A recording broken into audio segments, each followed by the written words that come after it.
Have you ever laid awake at like 3 in the morning and you are just completely physically exhausted? Oh, yeah. Worst feeling. Right. But your brain just flat out refuses to shut off because you are replaying, I don't know, a 2-second look your manager gave you earlier that day? Yes, the classic 3 a.m. spiral. Exactly. You're just staring at the ceiling, dissecting this microscopic interaction, trying to solve a puzzle that honestly might not even actually exist. It is a universal and I mean utterly draining human experience. We lay there running these simulations, just trying to connect dots that are, completely unrelated. Yeah. And we do it just to feel some sort of sense of certainty about our standing in the world. And it leaves you feeling entirely drained by the time your alarm actually goes off, which is awful. So that hyperfixation, that relentless need to just figure things out is exactly what we are exploring today in this deep dive. It's a huge topic. It really is. We're pulling apart chapter 10 of Stephen Kruk's book, The Living Signature of God. And the chapter has this incredible title. It's called Don't Play Tetris with Your Thoughts, The Illusion of Control Unmasked. I love that title. Me too.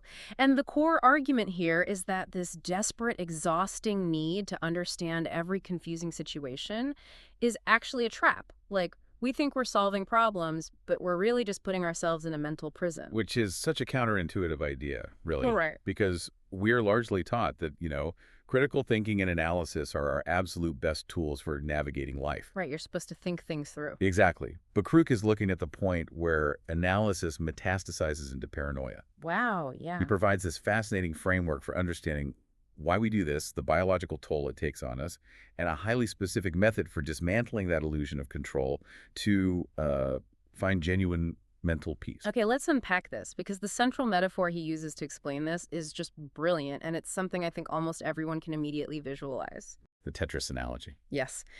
He compares our obsessive thought processes to the classic video game Tetris. So, think about it. Someone acts illogically, or something totally unpredictable happens in your day. Right. Your brain instantly treats that event like one of those brightly colored falling blocks in Tetris. It's an anomaly, yeah. Just entering your field of vision. And what do? We obsessively try to rotate it. We flip it. We analyze every possible angle, desperately trying to force it to fit perfectly into the existing puzzle of our understanding. Because we want that clean horizontal line. Right. So the problem just vanishes. Exactly. We want it to clear. But the catch in real life is that the blocks just never stop falling.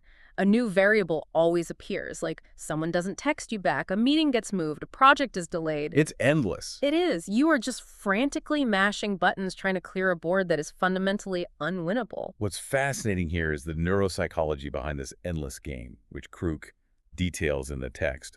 This really grounds the metaphor in physical reality. Okay, lay it on me. So when we encounter an illogical situation and we can't solve the mental puzzle, our prefrontal cortex takes a hit. And that's the logic center, right? Right, exactly. That's the part of the brain responsible for executive function, logic, and, rational problem solving. Got it. But when it's bombarded with variables, it just can't quantify. It becomes completely overloaded. It essentially crashes. Oh, wow. And when the prefrontal cortex goes offline, the amygdala, which is the brain's primitive fear center, takes over the control panel. So it's essentially like, I don't know, trying to run a massive, high-end, next-generation video game on a 20-year-old computer. Yes, that's a great way to put it. The processor just totally freezes up, the fan starts screaming, and the whole system just goes into emergency mode. That is a highly accurate way to look at it. The system just panics because the amygdala doesn't do nuance. It treats that unsolved puzzle, that lingering uncertainty, as a constant, active physical threat. Even if it's just an email. Even if it's just an email. It signals your adrenal glands to start pumping cortisol, your primary stress hormone, right into your bloodstream. Which explains the 3 a.m. exhaustion. Exactly. Your heart rate might elevate slightly. Your breathing gets shallower. Your brain is reacting to an ambiguous email the exact same way a primitive human would react to rustling in the bushes. That is wild. The brain has this evolutionary cognitive bias to find patterns, and it will actively hallucinate meaningful patterns in totally random information simply because it cannot tolerate the vulnerability of uncertainty. It absolutely hates a vacuum. Okay, wait, I have to push back a little here, though. because our brains are literally built to recognize patterns to keep us alive, right? Sure. Like if our ancestors didn't recognize the pattern of dark clouds mean a storm is coming or that specific growl means a predator, they wouldn't have survived. No, they wouldn't have. So isn't trying to make these Tetris blocks fit just a highly functioning, healthy survival instinct? What is actually wrong with wanting clarity in a complex world? It's a really crucial distinction to make. Creek acknowledges that pattern recognition is a survival tool. But he clarifies that in the modern world, this instinct goes into severe unchecked overdrive. Because we aren't running from tigers anymore. Right. We aren't scanning the horizon for predators. We are overanalyzing corporate emails, tone of voice in text messages, and microscopic shifts in facial expressions. Oh, I see. So the Tetris game stops being a survival mechanism and mutates into a harmful addiction to control. We genuinely convince ourselves that if we can just solve the puzzle, if we can figure out exactly why our friend used a period instead of an exclamation point, we will finally feel safe and at peace. But it doesn't work like that. No, the book argues the exact opposite. Kruk writes, solving the puzzle is the prison. Wow. The attempt to explain every single variable is the very mechanism that traps us in a cycle of anxiety. Solving the puzzle is the prison. That is a massive paradigm shift. But as profound as that sounds on paper, I really want to look at how this mental prison physically manifests in daily life. Yeah, let's ground it. Because when you're in it, it doesn't feel like a prison. It feels like you are just being, responsible and thorough. And the book gives us a highly recognizable case study to illustrate this trap, focusing on a woman named Sara. Yes, Crick uses Sara as kind of an archetype for the modern overthinker. She's described in the text as a 35-year-old marketing specialist. Right, and she's highly competent, usually cheerful, the kind of person who is just really dialed in. But her complete descent into paranoia and exhaustion didn't start with some massive crisis. No, it rarely does. It started with one microscopic anomaly. She made a routine comment during a team meeting, and her manager, Mark, gave her a slightly strange look. Just a fraction of a second of ambiguity. The first Tetris block dropping onto the screen. Exactly, and because she couldn't immediately categorize that look, her prefrontal cortex stalled, her amygdala flared up, and her internal game of Tetris began. She immediately started frantically rotating that block. Was it a look of annoyance? Disappointment? Confusion? And because the brain hates a vacuum, like you said, it started searching for more data to complete the pattern. It needs more pieces. Right. She started linking Mark's look to completely unrelated events. A colleague didn't say hello to her in the hallway later that day. Bam. That's another block connected to Mark. An email from Mark was delayed by 2 hours. Another block. Exactly. Suddenly, this whole narrative is forming. She started building these massive, terrifying scenarios. Is a department reorganization coming? Am I on a short list to be fired? Is Mark secretly sabotaging me because he's jealous of my last campaign? We really have to look at the collateral damage of this escalating process, too. Yeah. The text emphasizes that this isn't just harmless daydreaming. Right, it takes a real toll. Sara is spending hours rereading old emails, hunting for clues. She's analyzing body language in the break room. She is losing deep sleep because her body is literally flooded with adrenaline to maintain this state of hypervigilance. Ugh, sounds exhausting. The text notes that her usual cheerful demeanor was replaced by a tense grimace. It's like she's a detective in a movie, Standing in front of a corkboard, connecting seemingly random photos with red string. Oh, that's exactly what it's like. But the tragedy is that none of the crimes actually happened. All that chaos. And it was entirely inside her own head. She is entirely consumed by an invisible game of connections. And the isolation that stems from that is profound. Craig points out that when Sara's best friend, Laura, noticed her exhaustion and asked if she was okay, Sara brushed her off. Just gave a generic comment about work being busy. Yeah, because she couldn't explain the corkboard in her mind, right? Mm-hmm. Because it sounds irrational out loud. So she alienated her support system, trapping herself further inside this invisible game where she is the only player. And that exhaustion, that absolute bone-deep fatigue of constantly guarding against invisible threats, is exactly what forces the issue. I mean, if our own biology is betraying us by pumping cortisol for no reason, and our own logic is failing us by creating false narratives, there has to be a way out. Right, an emergency brake. Yeah. Where do we find the exit strategy when our own mind is the maze? Well, this is where Queek makes a really significant pivot in the source material. If we connect this to the bigger picture, moving from the psychological to the theological, the book proposes that God did not design the human mind to live in a state of perpetual exhaustion and paranoia. Okay. In fact, Creek frames that very specific feeling of mental burnout, that knot in your stomach from tripping to control the uncontrollable, as a divine signal. A divine signal. So wait, not just a biological breaking point, but like an intentional alarm bell. Precisely. The text argues it is a built-in indicator that we have stepped out of our intended parameters. It is an invitation to surrender our need for control. That's a powerful way to frame it. The unrest you feel when you try to solve the unsolvable is a reminder that you are not meant to be omniscient.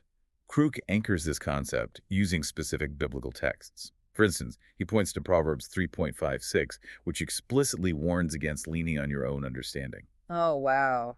That hits hard. Right. The instruction is to trust, rather than constantly trying to analyze your way into a state of security. Which directly contradicts literally everything modern hustle culture teaches us. We are taught that our understanding is our only leverage. Exactly. He also brings in Psalm 46.10, the command to be still and know that I am God. In the context of the Tetris metaphor, that feels less like a gentle suggestion and more like a direct order to literally stop mashing the buttons. Let's put the controller down. Yeah. But the piece of scripture that really flips the whole script in this chapter centers around Philippians 4.67. The promise of the peace that surpasses all understanding. Exactly. And usually, when you hear that phrase in passing, you just think it means a really, really deep sense of calm, like a supernatural chill. Right. It's just feeling peaceful. But Krug breaks it down literally. The peace of God, which surpasses all understanding, means that you can experience complete, total peace without actually having the understanding. It's independent of the puzzle. Yes. You do not need to solve the puzzle to be at peace with the board. Your emotional stability is not reliant on your ability to decode why your manager looked at you weirdly. It is a radical redefinition of what peace actually is. Hmm. We are so deeply conditioned to believe that peace is the reward you get after you figure everything out, after you secure all the perimeter fences. Okay. But Crook is reporting that true peace transcends human logic entirely. It requires a deliberate letting go of the urge to have all the answers. Okay, I have to play devil's advocate here, though. For you listening, if you are someone who makes a living solving problems, like a project manager, a doctor, an engineer, this idea of peace without understanding could sound incredibly irresponsible. It can sound like checking out. Yeah. If I just let go of the need to understand why my client is unhappy, I lose my job. So how does Craig justify surrendering the need for understanding in a world that literally demands competence? It's the most important pushback you could offer, and Crook is very careful to make a distinction here.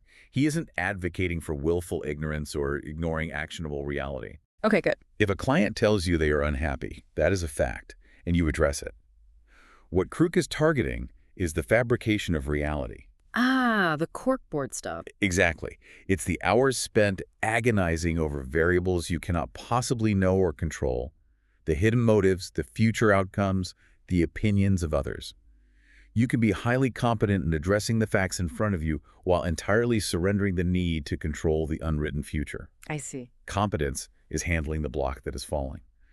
Paranoia is trying to control the 10 blocks that haven't even appeared on the screen yet. Wow. That distinction changes everything, competence versus paranoia. But that brings us to the hardest part. The theology is beautiful, but when you are in the thick of it, when the adrenaline is pumping, the cortisol is spiking, and those metaphorical Tetris blocks are raining down faster and faster, how do you practically stop? You need a tool. Right. How do you actually rewire your brain in the moment? The text provides a highly specific, practical toolkit for exactly this. It's about interrupting the neural pathways. The very first step Crook outlines is pattern interruption, which he calls the SOP technique. Okay, how does that work? When you catch yourself in that loop, when you feel that knot in your stomach and you realize you are tying the red string on your mental corkboard, you literally use the word SOP. You say it forcefully out loud or scream it in your head. Oh, literally just yell stop. Like a hard reset on a freezing computer, you just pull the plug on the thought spiral. Yes, it creates immediate cognitive distance. But you can't just stop there. You have to anchor the nervous system. Otherwise, the panic just restarts 2 seconds later. Right, the engine is still revving. Exactly. So the immediate next step is using breathing as an anchor. You take slow, deep, conscious breaths. And Crook highlights that this isn't just some vague relaxation tip. It is pure biology. Walk us through the mechanism of that. Why does breathing actually work? When you take a deep, slow breath, expanding your diaphragm, it stimulates the vagus nerve. The vagus nerve. Okay. Yeah, which runs through your brain down into your abdomen. Mm-hmm. And when it's stimulated by deep breathing, it literally sends a chemical signal back up to your brain to stop producing cortisol. Oh, wow. It forces the parasympathetic nervous system, the rest and digest system, to kick in. You are biologically forcing the amygdala to stand down, telling your body, there is no tiger in the bushes. That is fascinating. You are using your lungs to chemically override your brain's fear center. Precisely. And once you've physically calmed the nervous system down, you can engage the logical brain again, but in a healthy, bounded way. Which brings us to the fact versus fiction exercise from the text. I think this is incredibly powerful. It's very grounding. You physically force yourself to take out a piece of paper and write down 2 columns. It's a way of auditing your own thoughts. Let's actually role-play this just to show how stark the difference is. If we go back to Sara, the marketing specialist, if she sits down to do this exercise, what goes in the fact column? Well, the fact column only accepts empirical observable data.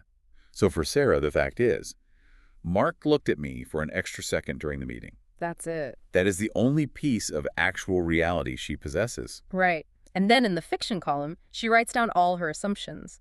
Mark thinks my ideas are terrible. Mark is going to fire me. There is a massive corporate reorganization happening, and I am out. Look at the difference. It's huge. When you force yourself to physically write it out, you unmask the illusion. You look at the paper and realize that 99% of your anxiety is based on a fictional novel you are writing in your own head. Exactly. It separates the raw data from the cognitive bias. You see how much of the puzzle you are simply making up just to fill the vacuum. Yeah. And then, for the uncertainty that still remains, because Mark did give a weird look, and we still don't know why Kruk offers the most powerful visual from the entire chapter. It's the letting go exercise. Oh, I love this part. This is the absolute game changer. Imagine that illogical event, that confusing interaction, as a literal digital Tetris block falling down the screen of your mind. Normally, your instinct is to frantically hammer the rotate button, trying to flip it, shift it left, shift it right, desperate to make it fit perfectly into a neat little row so it will disappear. Just mashing the buttons. Right. But the exercise asks you to make an active, conscious choice to pull your hands off the controls. You simply let it fall. You just watch it fall to the bottom of the screen. You don't try to place it. You let it land awkwardly, leaving gaps, ruining the perfect picture. You accept the asymmetry, you accept that it doesn't fit, and you leave it alone. It is a profound, active choice against holding on to the illusion of control. You are choosing the peace of an unfinished board over the exhaustion of an unwinnable game. That is beautifully said. But if we do that, if we successfully step back and stop spending 3 hours a day playing mental Tetris, what happens to all that newly freed up mental energy? It's a lot of energy. It is. And because, as we establish, the brain hates a vacuum, right? Yeah. If we just stop overthinking, won't the brain just invent a new, different game to play? This raises an important question, and it's a very real danger. The text addresses it directly. The answer Creek provides is that you have to intentionally shift your focus from fear to love. From fear to love. Yeah. You have to purposefully divert that immense mental energy away from hunting for hidden agendas and threats. Instead, you actively search for goodness, you practice gratitude, and most importantly, you anchor your focus on the few things you actually can control. Which are what? Your own reactions, your own integrity, and your relationship with God. You replace the frantic, exhausting need to control the behavior of others with a quiet, steady confidence in your own anchored identity. It's about realizing that you don't need the whole picture to take the next right step. You don't need to know what Mark was thinking to do a good job on your next marketing campaign. To wrap up our exploration of this chapter, there is a quote Creek includes that I think perfectly distills everything we've unpacked today. He writes, "The mind is like a parachute. It works best when it is open." It's an excellent visual to pair with the Tetris metaphor. A closed mind is frantically trying to control the descent. An open mind just accepts the wind. I really love that. It reminds us that not everything in life has a neat, logical plot. People are messy. Situations are immensely complex with variables we will just never see. And you are absolutely allowed to accept that uncertainty. You don't have to force the pieces to fit. The piece you are so desperately searching for isn't hiding inside a completed puzzle. It's found in the surrender of the pieces themselves. We've covered a lot of ground today. From the neuropsychology of our overactive amygdalas and Sarah's invisible game of paranoia, to the practical realities of hitting SOP, engaging the vagus nerve, and letting the blocks fall where they may. It's been a great deep dive. It really has. But before we finish, I want to leave you with a final, lingering thought to mull over as you step back into your routine today. Go for it. Think about the biggest, most frustrating Tetris block tumbling to your mind right now. The ambiguous text message, the uncertain career move, the relationship you just can't quite figure out, the block you have been desperately trying to rotate and force into place for days or maybe even weeks. What if the ultimate victory isn't figuring out where that block fits, but realizing you have the power to put the controller down entirely?